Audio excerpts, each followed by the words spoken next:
சத்தான உணவுகளையும் மருத்துவ குணமுள்ள உணவுகளையும் வழங்கி வரும் சைவ விருந்து சேனலின் அன்பான வணக்கம். இன்றைக்கி நம்ம சேனலில் மருத்துவ குணமுள்ள வெங்காய கருட தொகையல் பார்க்க போகிறோம். அது எப்படி செய்யாதுன்னு பார்க்குறதுக்கு முன்னாடி இதுவரையிலும் நம்ம சேனலை சப்ஸ்கிரைப் பண்ணலைன்னா உடனே சப்ஸ்கிரைப் பண்ணிடுங்க. பக்கத்தில் தெரியுற பெல் ஐக்கானையும் ப்ரெஸ் பண்ணுங்கள். நம்ம சேனலில் வர்ற வீடியோவை நீங்கள் மிஸ் பண்ணாமல் பார்க்கலாம். வாங்க வெங்காய கருட தொகையல் எப்படி செய்யலான்னு பார்ப்போம்.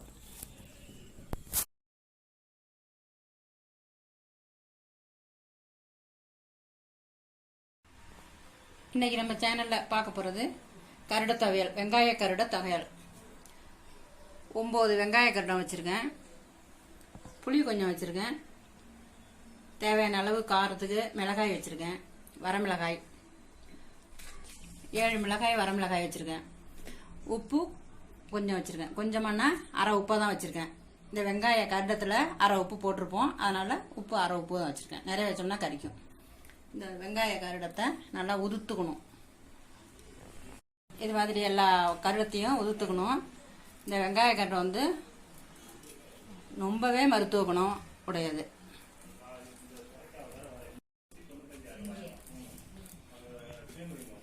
இது வந்து எல்லாத்தையும் இது மாதிரி உதுத்து விட்டு வச்சுக்கணும்.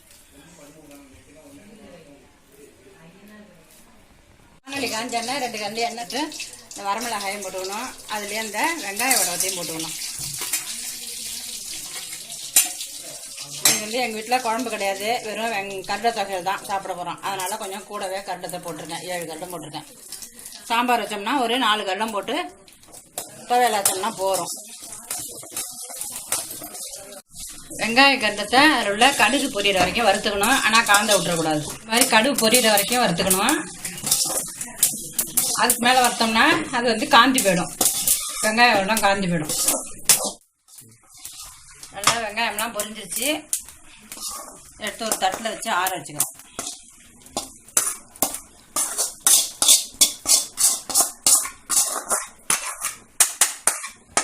ஆறுனதுக்கப்புறம் மிக்சியில் இந்த வெங்காய கருடம் உப்பு புளி போட்டு கொஞ்சமாக தண்ணி விட்டு துவையல் மாதிரி அரைச்சிக்கணும்.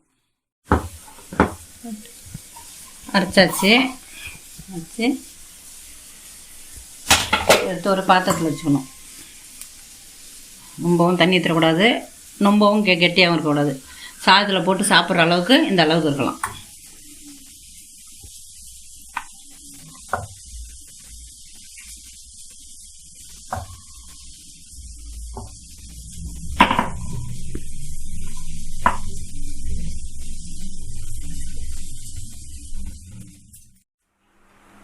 சூடாக சாதத்தை போட்டு அதில் ஒரு கண்டி துவையில போட்டு கொஞ்சம் நல்லெண்ணெய் விட்டு பிசைஞ்சு அப்பளம் பூ வறுத்து வச்சுருக்கேன்.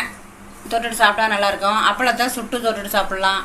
இதுக்கு இன்னும் அரிசி அப்பளம் தொட்டு சாப்பிட்டோன்னு சொன்னால் இன்னும் கொஞ்சம் நல்லாவே இருக்கும். அரிசி அப்பளம் இது வரைக்கும் நீங்கள் பார்க்கலன்னு சொன்னால் மேலே லிங்கில் அரிசி அப்பளம் இருக்கும், அதை பார்த்து பயனடைங்க. இப்போ சுவையான டேஸ்டியான மருத்துவ குணமுடைய வெங்காய கருட தொகையல் இப்போ ரெடி ஆகிடுச்சு. இதை சாதத்தை போட்டு சூடாக எண்ணெய் விட்டு எண்ணெயோ நெய்யோ அவங்கவுங்களுக்கு பிடிச்சதை போட்டு சாப்பிட்டு பாருங்கள். இதே மாதிரி நீங்களும் வீட்டில் செஞ்சு சாப்பிட்டு பார்த்துட்டு எப்படி இருக்குன்னு கமெண்ட்டில் சொல்லுங்கள். இந்த வீடியோ உங்களுக்கு பிடிச்சிருந்ததுன்னா லைக் பண்ணுங்கள், ஃப்ரெண்ட்ஸுங்களுக்கு ஷேர் பண்ணுங்கள். இது வரைக்கும் நம்ம சேனலை சப்ஸ்கிரைப் பண்ணலைன்னா உடனே சப்ஸ்கிரைப் பண்ணுங்கள்.